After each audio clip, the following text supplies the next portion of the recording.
শ্রী শ্রী রামকৃষ্ণ কথামৃত। ঠাকুর রামকৃষ্ণদেব তার ভক্তদের সাথে কথা বলছেন। অনেক ভক্ত, অনেক নানা ধরনের মানুষ এসেছে, নতুন নতুন মানুষ। তো অনেকে নানা রকম প্রশ্ন করছেন, ঠাকুর উত্তর দিচ্ছেন। তো একজন বলেছেন, সংসার মায়া বলে কেন? এই যে সংসার, ওটাকে মায়া কেন বলছে? শ্রীরামকৃষ্ণ, যতক্ষণ ঈশ্বরকে না পাওয়া যায় ততক্ষণ নেতি নেতি করে ত্যাগ করতে হয়। যারা তাকে পেয়েছে তারা জানে যে তিনি সব হয়েছেন, ঈশ্বর, মায়া, জীব, জগৎ। যতক্ষণ আমি এই জ্ঞান লাভ করিনি, ঈশ্বর লাভ করিনি, ঈশ্বর লাভ মানে এই অনুভব, ঈশ্বরের অনুভবটা কোথায় হয়? নিজের ভেতরেই হয়, মনের মধ্যে হয়, গভীরে হয়, বাইরে হয় না। যে তিনি, যে সব কিছুই তিনি, এই অনুভব হয়, বা সব কিছুই আমি, একই কথা, এই অনুভব হয়। একটা জিনিস পড়লাম, শুনলাম, করে ধারণা হলো, সেটা হলো এক ধরনের জ্ঞান, সেটাকে বলছে পরোক্ষ জ্ঞান। আর সেটাকে একদম ভেতরে গিয়ে অনুভব হলো, অনুভূত হলো। যখন এই জগৎ, যে জগৎ এতদিন ধরে দেখেছিলাম, সেই জগৎ উড়ে গেল, থাকলোই না, একই থাকলো, সেটা একটা অনুভব। সেই অনুভবটাকেই বলছে ঈশ্বর লাভ। সেটা হলো অপরোক্ষ জ্ঞান। সেটা পরোক্ষ না, ডিরেক্ট, ইনডিরেক্ট নয়। এই জ্ঞানের কথা ঠাকুর বলছেন। অপরোক্ষ মানে নিজে অনুভব করো। তো বলছেন, যতক্ষণ ঈশ্বরকে না পাওয়া যায় ততক্ষণ নীতি নীতি করে ত্যাগ করতে হয়। তো যতক্ষণ আমি তার অনুভব করতে পারছি না, তখন আমি কি দেখব?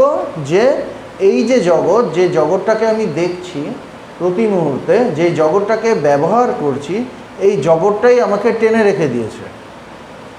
এই জগৎটা আমাকে এগোতে দিচ্ছে না।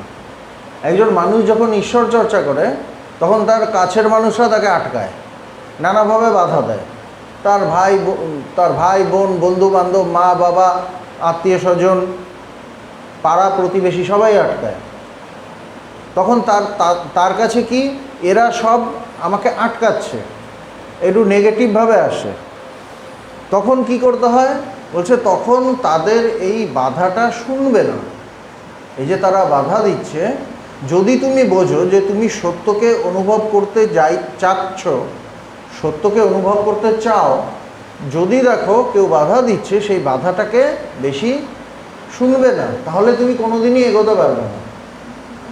তো যতক্ষণ আমার ঈশ্বর লাভ না হচ্ছে, যতক্ষণ না আমি তাকে জানছি, ততক্ষণ আমার যদি বাধা আসে বাইরের জগৎ থেকে, সেটাকেই বলছেন ততক্ষণ নেতি নেতি করে ত্যাগ করতে হয়। ত্যাগ করতে বলছে মানে তাদের উপর যে আমার মন আছে, তাদের উপর যে আমার আসক্তি আছে, সেই আসক্তিটাকে ত্যাগ করতে হয়।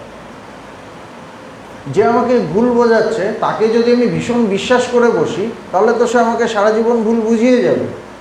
সুতরাং আমাকে বুঝতে হবে যে আমি কি সত্যকে অনুভব করতে চাইছি, এবং আমি যার কাছে যাচ্ছি তিনি কি সত্য অনুভব করাতে পারেন। নানা জিজ্ঞেস করছেন যে, আপনি ঈশ্বরকে দেখেছেন, আমাকে দেখাতে পারেন? তারপর তিনি কারো কথা শুনছেন না। যখন তিনি বুঝলেন যে না, এই মানুষটা আমাকে ঈশ্বর লাভ করাতে পারেন, তখন স্বামীজি কারো কথা শুনছেন না, কারো কথা পাত্তা দিচ্ছেন না। তার আগে সবার কথা শুনছিলেন। তো সেটাই মূল কথা। যখন আমি ঈশ্বরকে লাভ করছি না, ঈশ্বরকে লাভ করতে চাইছি, জ্ঞান লাভ করতে চাইছি, এবং দেখছি আমার পারিপার্শ্বিক সবাই আমাকে আটকাচ্ছে, বাধা দিচ্ছে, তখন আমার একটা করতে হবে যে তাদের উপর আমি বেশি মনটা দেব না। তাদের ছেড়ে যাওয়ার কথা বলা হচ্ছে না, কিন্তু বলছে মন দিও না, আসক্তি ত্যাগ করো, মনটাকে তোলো, মনটা ঈশ্বরে দাও, সত্যে দাও। তাদের সাথে সম্পর্ক থাকবে, সব ঠিক আছে।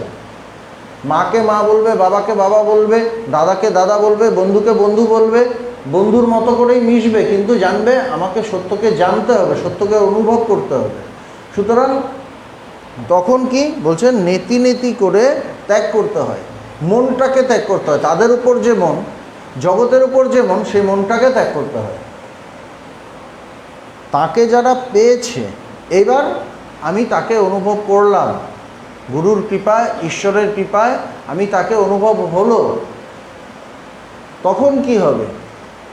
তাকে যারা পেয়েছে তারা জানে যে তিনিই সব হয়েছেন, ঈশ্বর, মায়া, জীব, জগৎ। এবার অনুভব হওয়ার পর কি দেখা যাচ্ছে, যাকে ছেড়ে আমি গিয়েছিলাম তাদের মধ্যেও তিনিই খেলছেন, একই। কিন্তু আমি যদি ছেড়ে না যেতাম তাহলে আমার এই অনুভবটা হতো না, তাহলে আমার এই অনুভব হতো না। এই জন্য ভগবান আমাদের বলতেন যে যারা ঈশ্বরকে ডাকে তারাই ঠিক ঠিক একজন মাতৃভক্ত, পিতৃভক্ত। কেন? তখন তারা ঈশ্বর লাভ করার পর তারা মাকে ঠিক মতো বুঝতে পারে, ঈশ্বর লাভ করার পর তারা বাবাকে ঠিক মতো বুঝতে পারে। ভগবানের কাছে এসে যাদের উপলব্ধি হয়, ঈশ্বর উপলব্ধি হয়, ব্রহ্মজ্ঞান হয়, ভগবান বলেন যে মা বাবাকে প্রণাম করে দিই। কেন বলেন প্রণাম করতে? এই জন্য বলেন যে তাদের জন্য তারা এই শরীরটা দিয়েছেন বলেই আমি ঈশ্বর লাভ করতে পারলাম, আমার জীবনের পরম প্রাপ্তি হলো, আমার জীবন পরিপূর্ণ হয়ে গেল, তাদের জন্যই হয়েছে। তারা আমার এই শরীরটাকে না দিলে এটা হতো না। তো এই যে বোধ, মাকে যে ঠিক ঠিক শ্রদ্ধা করা, একটা হলো আসক্তি নিয়ে ভালোবাসা। জগতের মানুষ কিভাবে ভালোবাসে? ভালোবাসে, নিশ্চয়ই ভালোবাসে, কিন্তু আসক্তি নিয়ে ভালোবাসে। আর একটা হলো আসক্তি ছাড়া ভালোবাসা। ওপরে একটু ইঁদুরের উৎপাত হয়েছে, তো কালকে কি করেছে, ওই এক ধরনের আঠা থাকে না, ওগুলো দিয়েছে। সঙ্গে সঙ্গে দেখা যাচ্ছে দুটো ইঁদুর এসে ওখানে আটকে আছে। মানে আঠাটা এমন, ওখান থেকে আর বেরোতে পারবে না। তো জাগতিক মানুষের যে ভালোবাসা সেই আঠার মতো, ওটাতে অন্য জাগতিক মানুষ মানে এসে আটকে থাকে ইঁদুরের মতো, এবং ওখানে মৃত্যুবরণ করে। এবং এটাই আমরা শিখিয়ে যাই। আমিও ওরকম আটকে আছি, আমিও আরেকজনকে আটকে থাকতে শেখাই। কেউ যদি দেখি যে না আমি তো আটকে বসে আছি, আরেকটা ইঁদুর চলাফেরা করছে, তখন যেগুলো আটকে বসে আছে তার ভাল লাগে না, ওইভাবে থাকতে থাকতে মরে যায়। তাদের আলাদা করে মারতে হয় না, ওই থাকতে থাকতে মরে যায়। এটাই জাগতিক মানে আমাদের অজ্ঞানী মানুষদের জীবন। জ্ঞানীরা কি? জ্ঞানীরা মুক্ত। যে ইঁদুর ছুটে বেড়াচ্ছে, এদিক ফুটো করছে, ওদিক ফুটো করছে, জ্ঞানীরা সেরকম। কোনো কিছুতে বন্ধন নেই, যখন খুশি যেদিকে খুশি যাচ্ছে, যেদিকে খুশি চলে যাচ্ছে, কোনো বন্ধন নেই, কোথাও আটকানো নেই। জাগতিক মানুষের ভালোবাসা আটকে দেয়। আমাদের ভালোবাসাগুলো আসক্তিপূর্ণ, আর এটাকেই আমরা খুব হাইলাইট করি। আমরা বলি ওনার এই ভালোবাসা, তার এই ভালোবাসা, অনেক বড় বড় কথা বলি, কিন্তু প্রতিটার পেছনে আসক্তি। আর জ্ঞানীর ভালোবাসা, গুরুর ভালোবাসা কীরকম? অনাসক্ত। তার ভালোবাসায় ঠিক ঠিক প্রেম, এখানে আসক্তি নেই। তিনি চান আমিও যেন মুক্ত হই, গুরুও মুক্ত, তিনি চান তার শিষ্যরা যেন মুক্ত হয়, স্বাধীন, পূর্ণ স্বাধীনতা। এখানে কোনো বন্ধন নেই, কোনো বাধা নেই, বাধার ব্যাপার নেই। তো ঈশ্বর লাভ হওয়ার পর কি হয়? তারা জানে যে তিনিই সব হয়েছেন, ঈশ্বর, মায়া, জীব, জগৎ। জ্ঞান লাভ হলে সব কিছু তিনি। তখন আর আসক্তি থাকে না, তখন আর আসক্তি থাকে না। প্রেম থাকে, ভালোবাসা থাকে, আসক্তি থাকে না। আর ওটার টেস্ট অনেক আলাদা, ভীষণ আলাদা। আসক্তির মধ্যে আমাদের দুঃখ, কষ্ট, কান্না, যন্ত্রণা সব লুকিয়ে থাকে, অভিমান, মান, অভিমান সব লুকিয়ে থাকে। প্রেমের মধ্যে শুধু ভালোবাসা, শুধু আনন্দ, শুধু সত্য, জ্ঞান।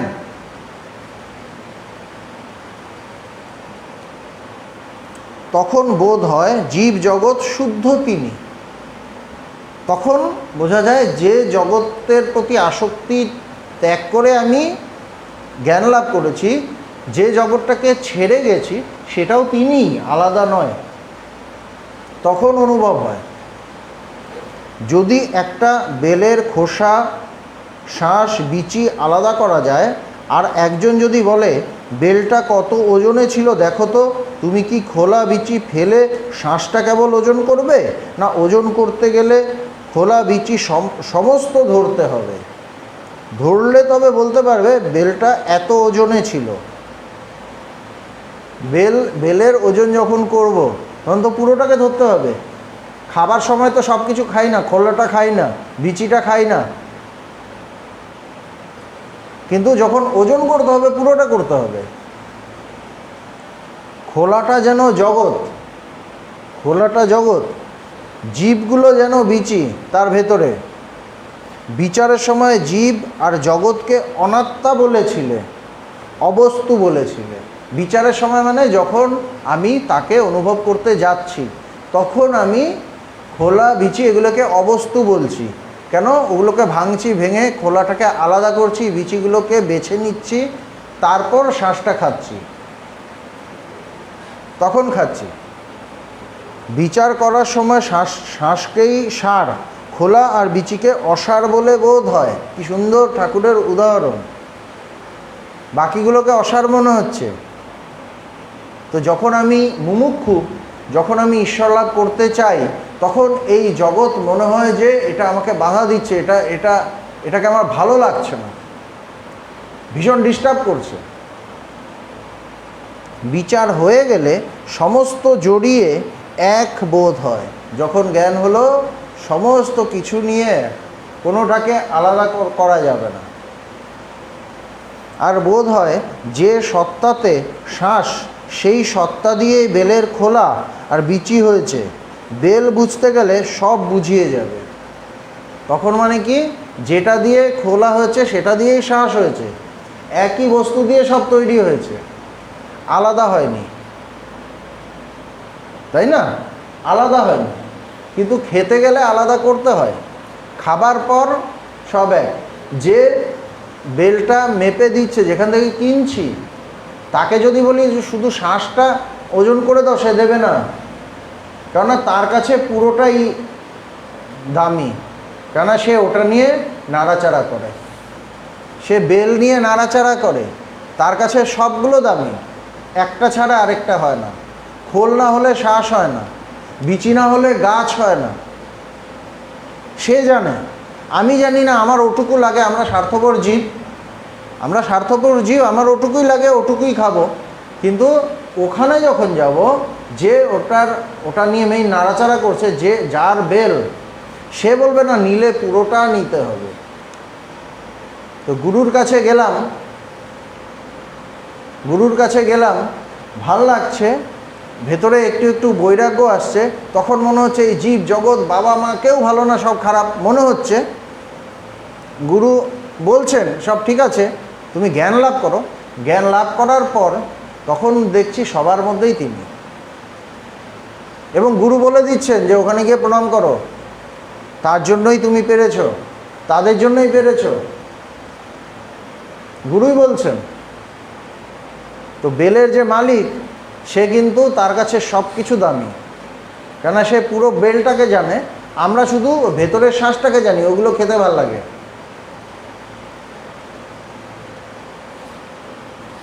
বেল বুঝতে গেলে সব বুঝিয়ে যাবে। অনুলোম বিলোম, ঘোলেরই মাখন, মাখনেরই ঘোল। যদি ঘোল হয়ে থাকে তো মাখনও হয়েছে, যদি মাখন হয়ে থাকে তাহলে ঘোলও হয়েছে। ঘোলেরই মাখন, মাখনেরই ঘোল। মাখন হলো সেই ঈশ্বর লাভ, কিন্তু টোটালটা নিয়েই। যদি মাখন হয়ে থাকে তাহলে ঘোলও হয়েছে। আত্মা যদি থাকেন তো অনাত্মাও আছে। যখন আমি যাচ্ছি তখন অনাত্মা আছে, যখন অনুভব করে নিলাম তখন সব এক, সব আত্মা, আলাদা নেই। যারই নিত্য তারই লীলা, যারই লীলা তারই নিত্য। এবার কি হচ্ছে, যখন চরম জ্ঞান হয়ে গেল, তখন কি বুঝলাম? যারই নিত্য তারই লীলা। যার নিত্য, যার কাছে সব নিত্য, তারই লীলা। কেননা তিনি স্থির, তিনিই চঞ্চল। সাপ হেললে দুললেও সাপ, স্থির থাকলেও সাপ, একটাই তো জিনিস, আলাদা নয়। যে আপনারা একটু আগে ছুটতে ছুটতে আসছিলেন, সেই আপনারাই এখন চুপ করে বসে শুনছেন, কিন্তু আগের সিনের সাথে এখনের সিনের মিল নেই, কিন্তু মানুষ একটাই। যারই নিত্য তারই লীলা।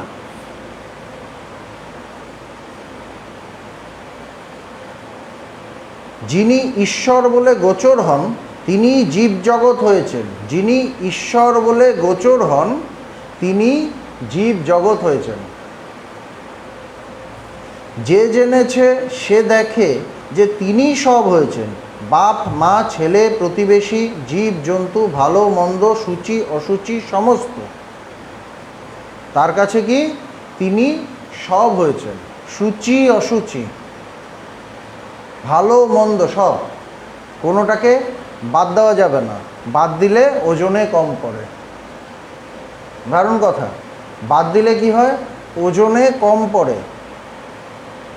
কম তো করা যাবে না, যা আছে তাই।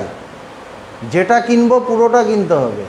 এবার আমি কোনটা ছেটে টেটে বাদ দেবো সেটা আমার ওপর, কিন্তু কিনতে হবে পুরোটা, তাই না? সেরকম প্রতিবেশী, তবে পাপ পুণ্য নাই। এবার আমাদের মনে হচ্ছে কি যে এই সব কিছু ত্যাগ করে দেবো বা সব কিছু ইয়ে করে দেবো, পুণ্য পাপ সব কিছু তিনি, সূচি অসুচি সব কিছু তিনি, এটা কেমন কথা? তো এই জন্য বলছে তবে পাপ পুণ্য নাই। শ্রীরামকৃষ্ণ আছে আবার নাই, বলছে আছে আবার নেই। কীরকম? তিনি যদি অহংতত্ত্ব রেখে দেন, তাহলে ভেদ বুদ্ধিও রেখে দেন, পাপ পুণ্য জ্ঞানও রেখে দেন। তিনি আমার মধ্যে অহংকার রেখে দিলেন, তখন কি হবে? আমার মধ্যে অহংকার আছে, তখন আমার মধ্যে ভেদ বুদ্ধি আছে। আমি ভালো ও খারাপ, আমি ফর্সা ও কালো, আমি লম্বা ও বেটে, আমি রোগা ও মোটা, ভেদ বুদ্ধি তখন আছে। তখন ভালো খারাপ সমস্ত বোধ আছে, পাপ পুণ্য সব আছে। তিনি দু একজনেতে অহংকার একেবারে পুঁছে ফেলেন। এবার এই অহংকারই সবার মধ্যে সাধারণভাবে থাকে, এই অহংকারই থাকে। তখন তারা ভেদ বুদ্ধি নিয়ে জগতে চলে, আমরা সবার মধ্যে আলাদা করি। কিন্তু বলছেন যে তিনি দু একজনেতে অহংকার একেবারে পুঁছে ফেলেন, অহংকারটা একদম নেই করে দিলেন। অহংকার ছাড়া থাকা যায়? বলছে পারে। যারা জ্ঞান লাভ করে তাদের তিনি অহংকারটাকে একদম শেষ করে দেন। কিভাবে? সেই চরম সত্যে গেলে তাদের অহংকারটা নষ্ট হয়ে যায়, মিলে যায়। তারা পাপ পুণ্য ভালো মন্দের পার হয়ে যায়, তখন পাপ পুণ্য সব কিছুর উপরে চলে যায়, নিচে নয়। যে একজন মানে অপবিত্র হয়ে এমনি আছে, একজন অপবিত্র থাকলেই যে সে জ্ঞানী তা নয়। আবার একজন খুব পবিত্র, তাতেই যে সে মানে খুব পবিত্রভাবে শুদ্ধভাবে আছে, তাতেই যে সে জ্ঞানী তা নয়। জ্ঞানীর প্রমাণ তার জ্ঞানে, তার উপলব্ধিতে। উপলব্ধি যখন সেই জায়গায় হলো, তখন তার পাপ পুণ্য এগুলো আস্তে আস্তে মুছে গেল, ওগুলো থাকলো না, ওগুলোর ওপরে চলে গেল সে। ঈশ্বর দর্শন যতক্ষণ না হয় ততক্ষণ ভেদ বুদ্ধি ভালো মন্দ জ্ঞান থাকবেই থাকবে। কিন্তু যতক্ষণ আমার সেই চরম বোধ না হচ্ছে, আমার একটু ভেদ থাকবেই।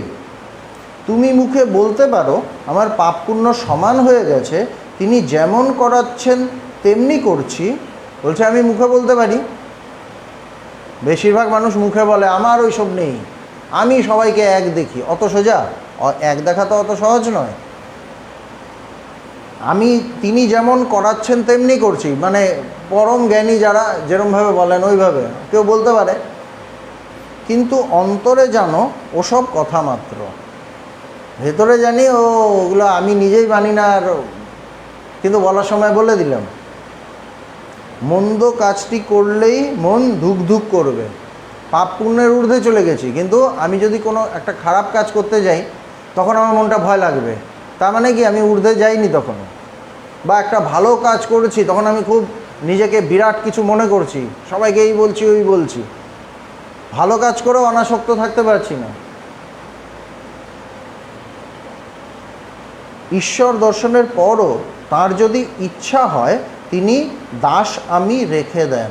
এবার অনুভব হলো, এবার অনুভবের পর তিনি যদি চান, স্বয়ং ঈশ্বর যদি চান, তিনি তার মধ্যে একটা ছোট্ট আমি রেখে দেন।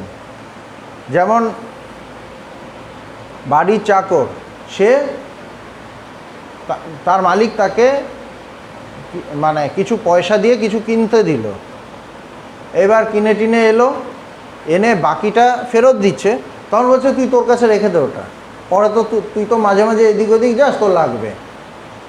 টাকাটা অ্যাকচুয়ালি মালিকেরই। না বাবু আপনার কাছে রেখে, না তোর কাছে রাখ। এবার রাখলো, কিন্তু চাকরটা জানে এই টাকাটা কিন্তু মালিকের, আমি যা খুশি তাই করতে পারবো না, এই টাকাটা দিয়ে আমি যা খুশি তাই করতে পারবো না, করতে গেলে আমার মালিককে জিজ্ঞেস করতে হবে, কেননা টাকাটা আমার কাছে রাখা আছে কিন্তু মালিকেরই টাকা। জ্ঞানীর যখন মানে কারো যখন উপলব্ধি হয়, ঈশ্বর উপলব্ধি হয়, তখন কারো কারো ক্ষেত্রে ঈশ্বর তার মধ্যে একটু অহংবোধ একটু রেখে দেন। কেন রেখে দেন? ওটা দিয়ে তিনি তার কাজ করাবেন বলে। সে নিজের মতো করে চলবে সেই জন্য রাখেন না। যেমন চাকরের কাছে যদি আমি টাকাটা দেই, আমি কিন্তু সে তার মতো করে চলবে বলে রাখি না, গিয়ে এক জায়গায় মদ খেয়ে পড়ে আছে, আমি কিন্তু ওই জন্য টাকা দেব না, মালিক ওই জন্য টাকা দেবে না। মালিক দেবে কি না, আবার যখন লাগবে তখন তোকে আর দিতে হবে না, তুই ওটা দিয়ে কিনে নিস, মানে মালিকেরই কাজটা করাবে। সেরকমভাবেই ঈশ্বর যখন কারোর মধ্যে সেই জ্ঞানের প্রকাশ ঘটান, কারো মধ্যে সেই দাস আমি একটু একটু রেখে দেন, যে ওটা দিয়ে যাতে সে একটু কাজ মানে পরে কাজ করতে পারে। কি কাজ? তিনি তার কাজ করাবেন, তার কথা বলাবেন। তার কথা বলার জন্য একটু অহংয়ের দরকার আছে।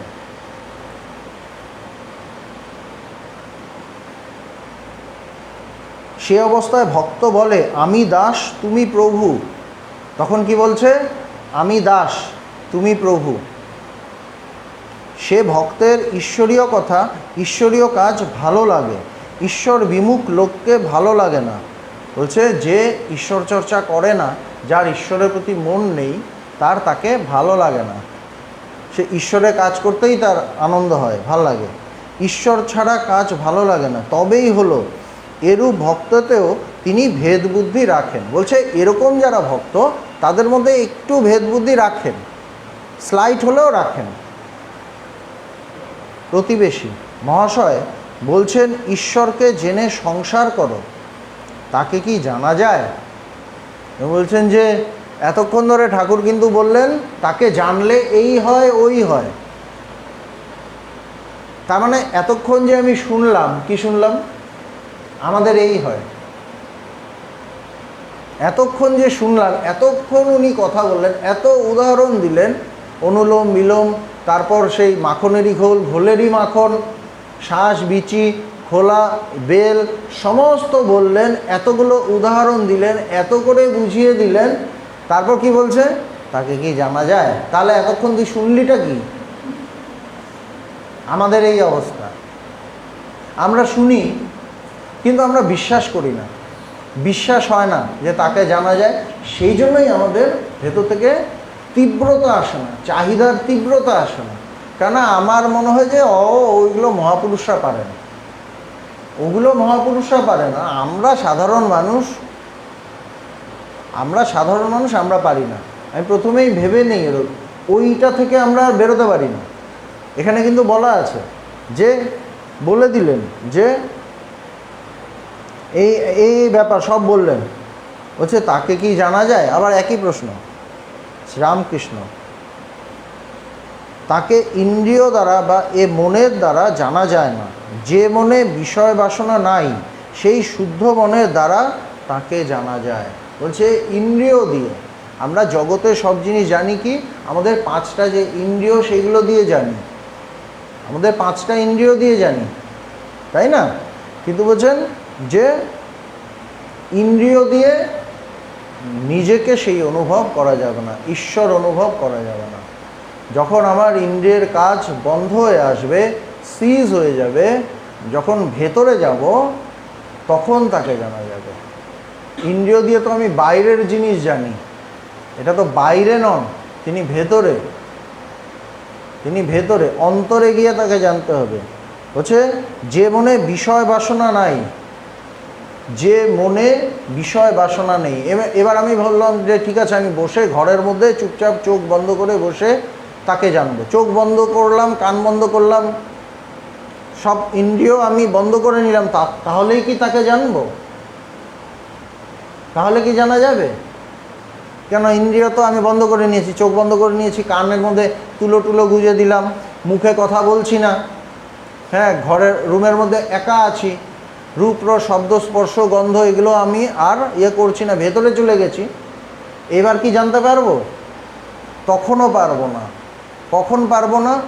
যখন আমার ভেতরে কামনা বাসনা আছে। ভেতরে কামনা বাসনা থাকলে মন একটা চান্স খুঁজবে, তখন হয়তো ইন্দ্রিয় একটু বন্ধ আছে, কিন্তু সে ইন্দ্রিয় দিয়ে আবার বেরোনোর চেষ্টা করবে, আবার বেরোনোর চেষ্টা করবে। কেননা কামনা মানে কি, জগতের কোনো ওই জিনিসটা আমার চাই, ওই মিষ্টিটা আমার খেতে হবে, কামনাটা আছে। সুতরাং এখন আমি ঘরে চুপ করে বসে আছি, কিন্তু 3 ঘন্টা পরে দেখা যাবে আমি ঘর থেকে বেরিয়ে গেছি, দোকানে চলে গেছি। সুতরাং ওই কামনাটা আমাকে জগৎটাকে সত্য বলে বুঝিয়ে দিচ্ছে, এখানে ছোটাচ্ছে। তো এই জন্য প্রথমে বললেন ইন্দ্রিয় দিয়ে জানা যায় না, তারপর কি বললেন না কামনা বাসনা থাকলেও তো হবে না। উনি বলছেন যে মনে কামনা বাসনা নাই, সেই শুদ্ধ মনের দ্বারা তাকে জানা যায়। কামনা বাসনা থাকলে তাকে জানা যাবে না, শুদ্ধ মন দিয়ে তাকে জানতে হবে। দুটো প্রতিবেশী, ঈশ্বরকে কে জানতে পারে? অদ্ভুত অদ্ভুত প্রশ্ন আর কি। শ্রীরামকৃষ্ণ, ঠিক কে জানবে? আমাদের যতটুকু দরকার ততটুকু হলেই হলো। আমার 1 পাতকুয়া জলের কি দরকার? 1 ঘটি হলেই খুব হলো। চিনির পাহাড়ের কাছে একটা পিঁপড়ে গিয়েছিল, তার সব পাহাড়টার কি দরকার? একটা দুটো দানা হলেই হেউ ঢেউ হয়। বলছে অত জানার কি দরকার? কে জানতে পারবে, কে জানতে পারবে না? তোমার কাজ হলো জানা, তুমি জানো। ও জানবে কি, তা জানবে কি, ও কি জানতে পারবে, ও কি পারবে, একে আমি পছন্দ করি না, ও কি পারবে? আমাদের এগুলো বেশি থাকে, তো আমাদের এইগুলো বেশি থাকে। আমি যত না জানতে চাই, আমার যাকে পছন্দ করছি না সে যদি জেনে যায়, আমার সব থেকে তখন ছটফট করে মরি, ওর এটা হতেই পারে না, নিশ্চয়ই এই হয়েছে, ইত্যাদি ইত্যাদি। ও এরম করে, ও কিভাবে হবে? এই জন্য ঠাকুর ঠিক বুঝেছেন কি বলতে চান। ওই ভদ্রলোক বলছে তোমার একটা চিনির পাহাড় আছে, পাহাড়ের কাছে একটা পিঁপড়ে গেছে, কত চিনি আছে তার দেখার কি দরকার? পুরো পাহাড় তো সে নিতে পারবে না। বলছে 1 দানা চিনিতেই তার 4-5 দিন চলে যাবে, আরও বেশি দিন চলে যেতে পারে, হেউ ঢেউ হয়। তার তো অত জানার দরকার নেই, তোমার জানার দরকার তুমি কি তাকে জানতে পারবে কি পারবে না। কিন্তু মহাপুরুষরা কি বলছেন? শৃণ্বন্তু বিশ্বে অমৃতস্য পুত্র, হে অমৃতের পুত্রগণ শোনো, অমৃতের পুত্র বলছেন, নিশ্চয়ই জানতে পারবে, আমাদের প্রত্যেককে বলছে। সুতরাং আমার এটা দেখতে হবে আমি জানতে পারবো কিনা, আর কে পারলো না পারলো আমার তো ভাবার দরকার নেই, তাই না? রেশনে যখন 2 টাকা চাল দেয় বা কম টাকার জিনিস দেয়, তখন কি আমি ভাবি আমার প্রতিবেশী পাবে কি না, ওর যদি না পায় আমিও যাব না, তখন সবার আগে দৌড়াই। কেন? ওটা আমার চাই। সেরকমভাবে এই তত্ত্বটা, এই সত্যটাকে আমাকে জানতে হবে, আমার চাহিদার উপর সব নির্ভর করছে। আমি যদি চাই আমি নিশ্চয়ই পারবো। প্রতিবেশী, আমাদের যে বিকার 1 ঘটি জলে হয় কই, ইচ্ছা করে ঈশ্বরকে সব বুঝে ফেলি। বলছে 1 ঘটি জলে তো আমাদের হয় না, মনে হয় পুরোটা বুঝি। তাহলে অজ্ঞানী মনে এরকম ভাবছে পুরোটা বুঝি। শ্রীরামকৃষ্ণ, তা বটে, কিন্তু বিকারের ঔষধও আছে। বলছে বিকার ঠিকই, কিন্তু বিকারও কাটে, তারও ওষুধ আছে। প্রতিবেশী, মহাশয় কি ঔষধ? বলছে বিকার কাটে কিভাবে? মানে আমার যে ধারণাটা উল্টোপাল্টা হয়ে আছে, সেই ধারণাটা ঠিক কিভাবে হবে? বিকার বলতে এটা বোঝানো হয়েছে। এই ধারণাটা তো প্রথমে ঠিক করতে হবে। আমি তো একটা ভুল চিন্তা নিয়ে চলছি ঈশ্বর সম্পর্কে বা এই সত্য সম্পর্কে। প্রথমে ধারণা পাল্টাতে হবে, তারপর অনুভব আসবে। তো বলছেন মহাশয় কী ওষুধ? শ্রীরামকৃষ্ণ সাধু সঙ্গ, তার নাম গুণগান, তাকে সর্বদা প্রার্থনা। বলছে সাধু সঙ্গ, যিনি সত্যকে জেনেছেন তার সঙ্গ করা, তিনি যে কথাগুলো বলছেন এগুলো নিয়ে ভাবা, মহাপুরুষদের সঙ্গ করা, তার নাম গুণগান, ঈশ্বরের চিন্তা নিয়ে থাকা, ঈশ্বরের নাম গুণগান করা, তাকে সর্বদা প্রার্থনা, আর ভেতর থেকে প্রার্থনা করা। প্রার্থনায় কি হয়? আমাদের অহংকারটা ডাউন হয়। আমরা তো বিরাট অহংকার নিয়ে থাকি, জগতে চলি, আমি বিরাট একটা কেউকেটা। আমি যতদিন কেউকেটা হয়ে থাকবো তখন তিনি আসবেন না। তো আমি যখন নিজের অহংকার ডাউন হবে, নামবে, নত হব, তখন তার প্রকাশগুলো হবে। এই জন্য বলছে তাকে সর্বদা প্রার্থনা। আমি বলেছিলাম মা আমি জ্ঞান চাই না, এই নাও তোমার জ্ঞান, এই নাও তোমার অজ্ঞান, মা আমায় তোমার পাদপদ্মে কেবল শুদ্ধা ভক্তি দাও, আর আমি কিছুই চাইনি। বলছে আমার কিচ্ছু চাই না, আমার তোমার চরণে যেন ভক্তি থাকে, শুদ্ধ ভক্তি থাকে, আমার আর কিছু দরকার নেই। এইভাবে ঠাকুর প্রার্থনা করতেন। যেমন রোগ তার তেমনি ওষুধ। গীতায় তিনি বলেছেন, হে অর্জুন তুমি আমার শরণ লও, আমি তোমাকে সব রকম পাপ থেকে মুক্ত করব। ভগবান কৃষ্ণ বলছেন তুমি আমার শরণাগত হও, আমি সমস্ত কিছু থেকে তোমাকে মুক্ত করব। শরণাগত আমরা হতে পারি না কেন? অহংকার মাথাচাড়া দেয় আমাদের। আমাদের অহংকার আছে, এক একজনের অহংকার এক এক রকম। কারোটা খুব ওপরে এরকম মানে বড় বড় কথা বলে, কারো ভেতরে ভেতরে থাকে। জ্বর বাইরে আছে, ধরলে গা পুড়ে যাচ্ছে, সেটাও জ্বর। আবার ভেতরে ভেতরে জ্বর আছে, ওটাও জ্বর। দুটোতেই ওষুধ খেতে হবে, প্যারাসিটামল খেতে হবে, তাই না? আমি অহংকারটা শো করছি না, তা বলে অহংকার নেই, নিশ্চয়ই আছে। ওটাও অহংকার, ওটাও আমাকে ঈশ্বর লাভে বাধা দিচ্ছে। তুমি শরণাগত হও, তিনি সদ্বুদ্ধি দেবেন। যদি আমি তার শরণাগত হই, তিনি সদ্বুদ্ধি দেবেন। সদ্বুদ্ধি কাকে বলে? ঈশ্বর লাভের ইচ্ছেটা দেবেন। আমাদের ইচ্ছেটাই তো হয় না ঠিকমতো। ইচ্ছে না হওয়ার জন্যই কি হয়? ভগবানকে আমরা বেশি সঙ্গ করি না। নাহলে কি হবে? ভগবানের কাছে ছুটবো, কিন্তু দেখা যায় ছুটি না। কেন? সদ্বুদ্ধিটা আসেনি। কেন? আমি শরণাগত হইনি। আমার নিজস্ব অনেক কাজ আছে, আমি ভাবি যে শরণাগতি হলে আমার যদি কাজগুলো বন্ধ হয়ে যায়, অনেক প্ল্যান আছে, অনেক মানে কামনা বাসনা আছে, আমি ওইভাবে ভাবি। তো বলছেন তিনি সদ্বুদ্ধি দেবেন, তিনি সব ভার লবেন, তিনি সব ভার নিয়ে নেবেন। সুতরাং আমরা ভাবতে পারি না যে ঈশ্বর সব ভার নিয়ে নেবেন, অবশ্যই, কিন্তু সেটা শরণাগত হয়ে বুঝতে হবে। আগে যদি আমি বিচার করি, হ্যাঁ এটা হয় নাকি, আমার এত কাজ তিনি করবেন, এটা তুমি আগে হও, তারপর তো। এ বুদ্ধি দিয়ে কি তাকে বোঝা যায়? যেমন কলকাতায় আছি, প্রচণ্ড গরম, দার্জিলিংয়ে যে খুব ঠান্ডা। এবার যে কোনো দিন দার্জিলিং যায়নি সে বুঝবে এটা হতে পারে, এত গরম কি রোদ, মানে সে কলকাতাই জানে, আর কিছু জানে না। কিন্তু যদি তাকে ওখান থেকে ট্রেনে করে করে নিউ জলপাইগুড়ি নিয়ে ওখান থেকে গাড়িতে করে দার্জিলিং নিয়ে যাওয়া হয়, সেখানে ওয়েদার দেখে, তখন দেবে আরে অদ্ভুত কি ঠান্ডা, গরম কাপড় লাগছে। ওয়েস্ট বেঙ্গলের মধ্যে এই জায়গা আছে, তখন অবাক হয়ে যাবে। সেরকমভাবেই আমরা যে মানসিকতা নিয়ে চলি সেটার পরিবর্তন হবে। কখন হবে? যখন আমি দার্জিলিং যেতে চাইবো বিশ্বাস করে, না ঠিক আছে ও বলছে যখন, হতেও পারে একটু যাই, যেতে বলেছে এইভাবে এইভাবে টিকিট কাটো, এইভাবে ট্রেনে চাপো, এইভাবে ওখানে নামো, ওখান থেকে এইভাবে যাও, করে দেখি। তারপর যদি না হয় তখন বলবো যে না সব গরম, ঠান্ডা জায়গাও আছে। সেরকমভাবেই মহাপুরুষরা যা বলছেন সেটাকে বিশ্বাস করতে হবে এবং ঈশ্বরের উপর ভরসা করতে হবে। বলছে তিনি সদ্বুদ্ধি দেবেন, তিনি সব ভার লবেন, তখন সব রকম বিকার দূরে যাবে, তখন আর বিকার থাকবে না, বিকার কেটে যাবে। এ বুদ্ধি দিয়ে কি তাকে বোঝা যায়? 1 সের ঘটিতে কি 4 সের দুধ ধরে? বলছে আমাদের যে বুদ্ধি নিয়ে আছি সেটা নিয়ে তো তাকে বোঝা যায় না।